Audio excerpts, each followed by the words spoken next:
अस्सलाम वालेकुम, मैं शाहिद अब्बास और आज मैं वीडियो थोड़ी हट के बना रहा हूँ। मतलब आज मैं आपसे अपना एक्सपीरियंस शेयर करूँगा कि जब से हमारे साथ ये स्कैम हुआ है, हम किस फेज़ से गुज़र रहे हैं, क्या स्ट्रगल कर रहे हैं। आपको थाना कचहरी का कल्चर बताऊँगा और उसमें आपको एफआईए के बारे में बताऊँगा कि अगर आपके साथ ऐसा स्कैम हो जाता है तो फिर तब केस को एफआईए डील करती है।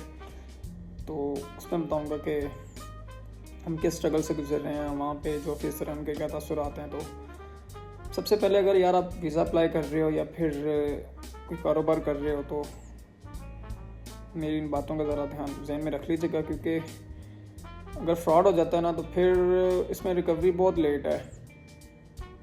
मतलब आप दोबारा अपना प्लान जो है वो कंटिन्यू नहीं कर सकते।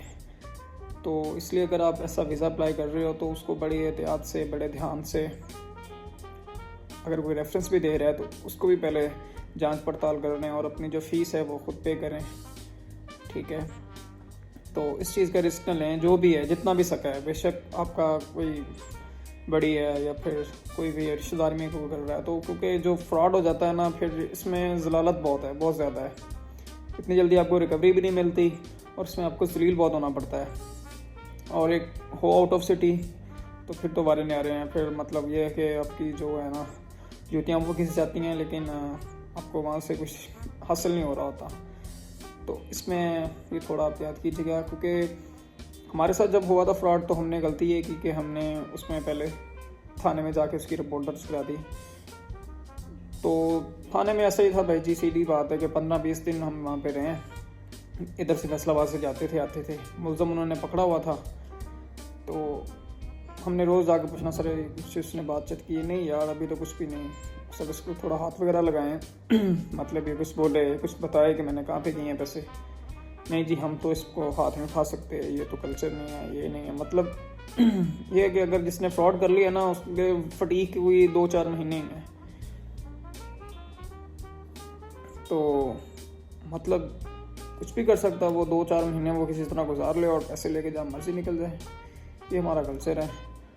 और जी उधर से हमने थाने में पर्चा कर दिया और साथ में एफआईए में भी कर दिया। तो हमें क्या पता पाकिस्तान के कानून क्या है।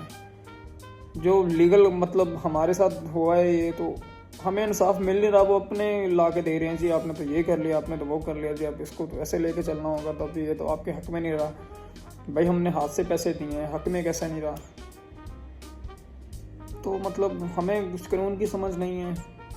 जो बंदा अंदर है, आपने पकड़ा हुआ है, उसके पास पैसे हैं, सारे सबूत आपके पास हैं, फिर भी आप मतलब रिकवरी नहीं करवा के दे सकते, तो क्या फ़ायदा फिर इसका? इन बातों की हमें समझ नहीं आती कि जिस बंदे ने किए हैं वो उनके पास है, हवालात में बंद है, ठीक है। दूसरा बंदा वहाँ का रिहायशी है। तो अगर आप उनसे वो रिकवरी नहीं करवा सकते तो फिर सुभान अल्लाह, फिर बंदा क्या कह सकता है? मैं इस बात की समझ नहीं आती।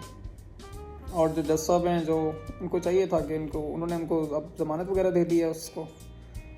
तो खैर अल्लाह करम करेगा, कोई नहीं, उम्मीद अल्लाह पे है, सब कुछ ठीक हो जाएगा। बस मैं आपको ये बता रहा था कि अगर आप प्लीज़ अगर आप ऐसा कुछ कर रहे हैं तो बड़ा सोच समझ के, बड़ी हमने बहुत जल्दबाजी की हर तरफ से। जल्दबाजी मतलब जो हमारा पैसे थे वो कभी वो लेट हो जाते थे, कभी कुछ मसला बन जाता था, तो हम इस चक्करों में ही रहे कि ये चीज़ पूरी की तो वो कम हो गई।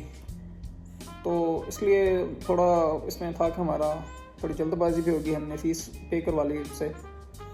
तो आप कभी भी ऐसा रिस्क ना लें, जो मर्ज़ी है जैसे मर्ज़ी है, लेट हो रहा तो इसको छोड़ दें वहीं पे, नेक्स्ट ईयर चले जाएं। आपको ये ज़िल्लत ना उठानी पड़े जो हम इस टाइम फेस कर रहे हैं। मतलब सब कुछ अपना लगा के भी ये ज़िल्लत फेस कर रहे हैं हम, तो इसलिए वेट कर लें आप। क्योंकि जब अल्लाह ना करे इस स्ट्रगल से गुजरेंगे ना तो फिर बंदा हिम्मत भी हार जाता है। मतलब कौन चाहता है कि यार उसकी वाइफ जाए या उसकी सिस्टर जाए या उसका भाई ऐसे जलील हो? ऐसा कोई भी नहीं चाहता, बट ऐसा हमारा कल्चर है। अब क्या करना है? मतलब एक एविडेंस सब उनके पास है तो फिर भी वो काम नहीं हो रहा, तो फिर जाहिर सी बात है कि बंदे को अपने कुछ सोर्स लेने पड़ते हैं, किसी से सिफारिश करवानी पड़ती है, किसी के तरले करने पड़ते हैं, क्योंकि पाकिस्तान में अभी ऐसा निज़ाम नहीं है ना। ये थाना कल्चर जो पहले से आई थिंक वही चलता आ रहा है। और बस दूसरी रिक्वेस्ट हमारी एफआईए से है कि काइंडली आप ही कुछ इसमें हमारे लिए करते हैं, कुछ आसानियाँ पैदा, क्योंकि केस आपके हाथ में है। थाना कचहरी से तो हम तंग आ चुके थे, तो इसलिए फिर अब FI में लग रही हमारी हो गई थी FIR वगैरह भी। तो अच्छा, उनके एक सर थे, उन्होंने हमारे साथ कोऑपरेट भी किया था। तो अभी भी हम उम्मीद रखते हैं कि अब हमारे साथ ज़रा तामुन करें, ताकि हम जो हमारा प्लान था वो हम कंटिन्यू कर सकें।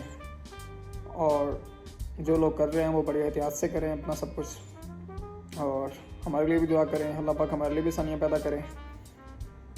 बाकी अगर कोई बात अच्छी लगी हो तो चैनल को सब्सक्राइब करते हैं। बहुत शुक्रिया। अल्लाह हाफ़िज़।